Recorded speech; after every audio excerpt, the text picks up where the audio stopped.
don't know who needs to hear this today, but success is not some title. It's not some position. It's not some office. It's not some job or some pay grade. My old life on paper looked more successful than my current life, but I would choose my current life any day over my old life. Hands down, no question.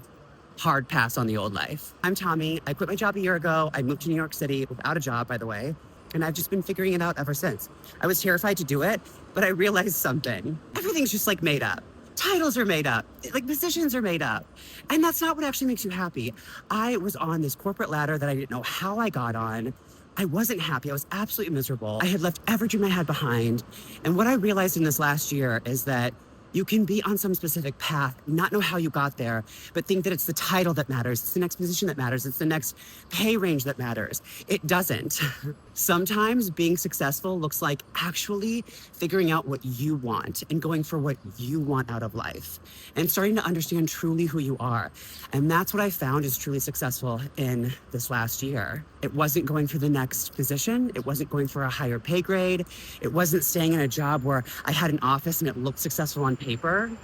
It was going and figuring out who the heck I was and getting over my own BS.